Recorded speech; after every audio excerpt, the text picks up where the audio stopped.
National Osteoporosis Awareness Month.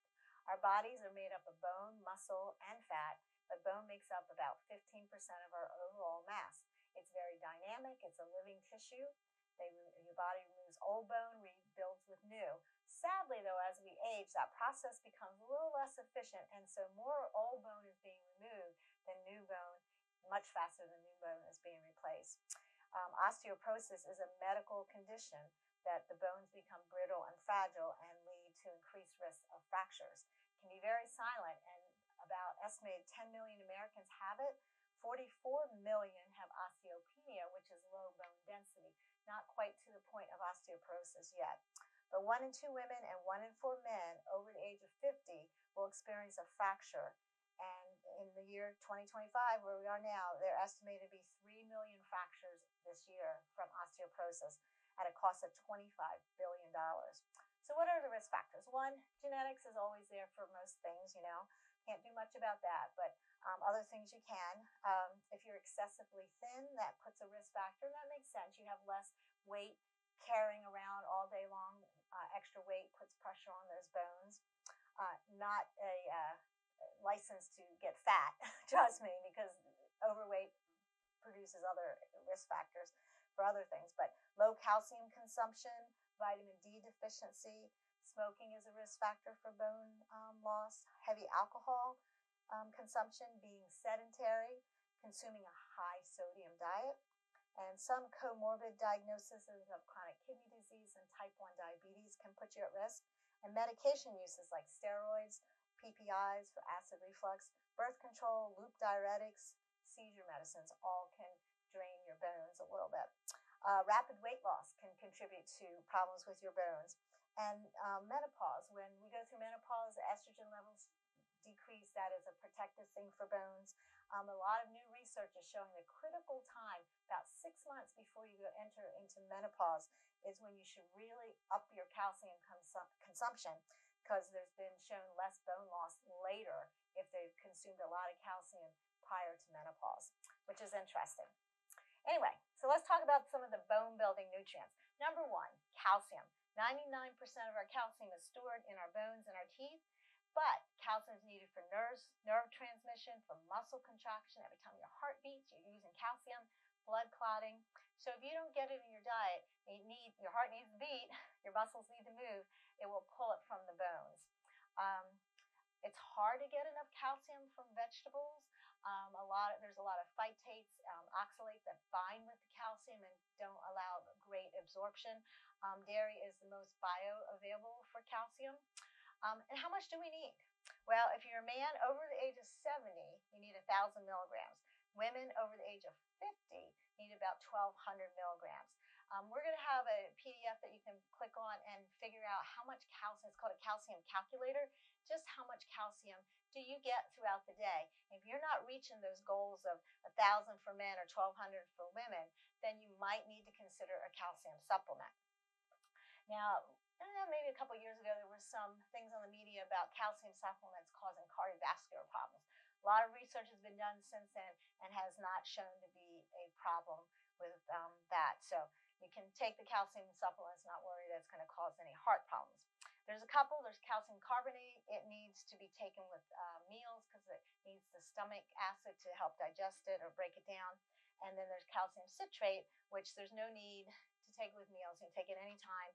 But you never want to take more than 500 to 600 milligrams of calcium at any one time. That's the max your body can absorb, and the rest is just going to be wasted. Sometimes people worry about urinary tract stones. That's usually not too much of a concern if you're taking the calcium citrate. And a lot of research has been done that shows usually calcium supplements don't have too much effect on stones anyway. So that's calcium. Another one that's important. Oh, and also calcium helps balance the acid-base pH balance. That's really crucial. Our Western diet of a lot of processed foods and lots of meat, added sugars and stuff, tends to make our bodies a little acidic, and that can draw things out of your bones as well. So calcium helps balance that. The study for seniors recently recommended 3 servings of 3 servings of dairy per day in order to meet the calcium requirement. And if you do for each less serving, say you only do 2 servings a day, you need to supplement with about 300 milligrams of calcium. Okay, the second one is vitamin D. Comes from the sunshine a lot. It hits our skin, activates vitamin D. Really hard for most of us to get enough vitamin D, especially as we're seniors. Our skin doesn't do this, you know, anything as efficiently as it did when we were young. So often we're not converting the sunshines, not converting the precursors in our skin to vitamin D. So a lot of people get their vitamin D's checked, you know, blood work, and you might need a vitamin D supplement because it's hard to get it in foods. Very few foods. Milk is fortified with it, but fatty fishes, not too many other foods. So usually a vitamin D supplement might be necessary. 600 to 800 IUs a day is what we need. The Endocrine Society says if you have a diagnosis of osteoporosis, 2,000 IUs is appropriate.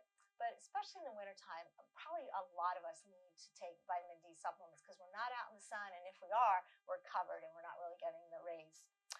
You don't want to overdo it. 4,000 IUs is a tolerable upper limit of vitamin D. Okay, next one is magnesium. It is stored in our bones like calcium. 60% of it's in our bones. And if we're not getting it in our diet, same thing. It's pulling it out of our bones. And magnesium's in your dark greens, your nuts, your seeds, and dairy. Number 4 is phosphorus. Now, most phosphorus in food is great. It's the additives of phosphoric acid that can be really bad for our bones. It's mostly in dark colas, so Coke and Pepsi, Dr. Pepper, all have a lot of phosphoric acid. And even if you're like, oh, I do diet soda, so I'm not getting all the sugar, you're still getting that phosphoric acid, which is very, very detrimental on our bones, especially if you're consuming a lot of sodas. So you want to be careful with that. 5th one is potassium. Acid-base balance is very crucial. Again, the potassium helps that and helps prevent the bone loss from the imbalance of acid-base balance. Just by increasing your fruits and vegetables, you can get lots of potassium, and dairy does contain potassium as well. Vitamin A, too much or too little can be not good for our bones. The vitamin A in foods, and it's in dark greens, dark orange type vegetables, fine. It's the supplements of vitamin A that can, you know, we get too much. So you've got to really be careful. Don't ever take a supplement that has more than 100% of the daily value of vitamin A because you just might be getting too much of that. Protein's important. It provides the glue, the collagen that keeps our bones all working well. We need more protein as we age. And if you want to go back in the archives of the YouTubes, you can read or listen to more about protein. But definitely, you know, address that if you don't think you're getting enough protein. There are some potential nutrients that have been shown for relationship for bone health. Zinc is one of them. Iron. B12, which is very important as we age because, again, we don't have the ability to absorb B12 as well. So often we might need either injection of B12 or a B12 supplement. Vitamin C is necessary for that collagen formation. It helps absorb iron as well. Vitamin K, a lower dietary intake of vitamin K is really decreasing our bone density. So again, vitamin K is in your green leafy vegetables and nuts and prunes, which we'll talk about in a little while. Trace minerals of boron and copper, and boron is, again, something that's in prunes. Flavonoids, dietary bioactive compounds that are in plants help potentially for our bone health, and we can get that from drinking tea, coffee, dark chocolate, and other fruits and vegetables. Now, a few bad things: drinking too much alcohol, 1 or 2 a day is okay, but a heavy use of alcohol can contribute to bone loss, especially if it occurs during our adolescent years. Young adulthood tends to be when a lot of people are drinking more, and that increases the risk for later down the road that they might develop osteoporosis. Caffeine is okay if you have a good intake of calcium, vitamin D, you're getting good regular exercise. Very little concern if you're drinking and getting about 300, 400 milligrams of caffeine, a day.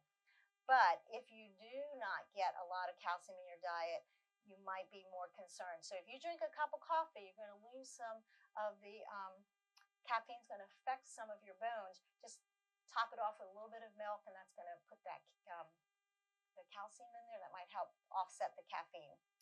But excessive amount of caffeine can really increase the loss of calcium in our urine. This is interesting too, a high salt diet, which is a lot of us. It's so hard to have a low sodium diet. If you're eating out a lot, if you do a lot of, easy meals that pop in the microwave and stuff like that. High sodium diet increases the urinary calcium. So the calcium is being leached out of your bones when you're eating a lot of high salt. So just remember, it's not just one nutrient. It's really the dietary pattern again, which I say all the time. Lots of evidence of fruits, vegetables, legumes, nuts, seeds, dairy, whole grains, fishes, all very important for our health in many ways, but especially for our bone health. Lots of evidence of the beneficial effect of dairy intake, especially for middle age and older adults. 90% of us do not get enough calcium, but it is recommended from numerous studies about 3 cups of dairy per day for adults, and that could be in the form of yogurt, milk, kefir, cheeses, things like that. And why is dairy so focused for bone health? Well, if you think of it, it's the one food group that really has the whole package of the protein, the calcium, the phosphorus, the magnesium, the potassium, all packaged in one food group. So that's why it really kind of helps pull all those nutrients together in one food, so you're not having to go crazy trying to get them all from different foods. So fruits and vegetables, key for maintaining that acid-base balance. It keeps our calcium stuck in our bones instead of being pulled out. And one fruit in particular, I mentioned prunes before, having boron and potassium. Well, they have had numerous studies that you can look up on californiaprunes.org, read all the research. 5 to 7 prunes has significantly helped postmenopausal women increasing their bone density and decreasing the loss of bone from osteoporosis. So very interesting studies. Try it. If you don't already eat prunes, 5 or 7 a day, work up to it if you're not one to eat a lot of prunes.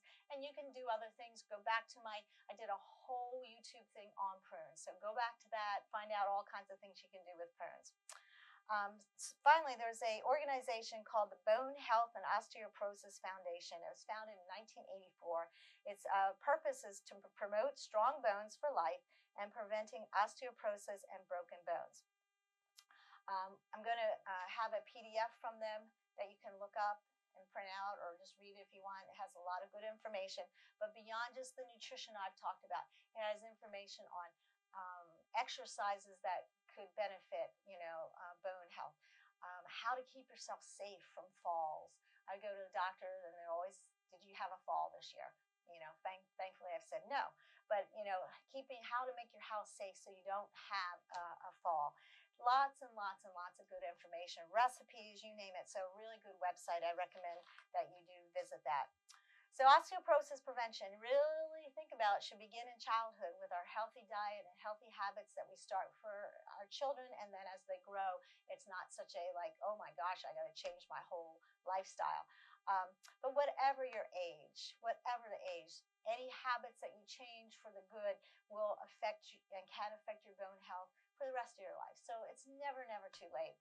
And now is really a time to take action. So visit your doctor regularly if they recommend a scan, a DEXA scan to check out your bone strength, get that done. Obviously, the nutrition stuff I've talked about, exercise, talk to your doctor, and physical therapists have many exercises specific for helping with osteopenia and osteoporosis. Again, visit that website I mentioned, find out how you can kind of safety-proof your house so you don't have any problems with that. So anyway, I hope you enjoyed the month of May, and I will see you back here next month. Bye.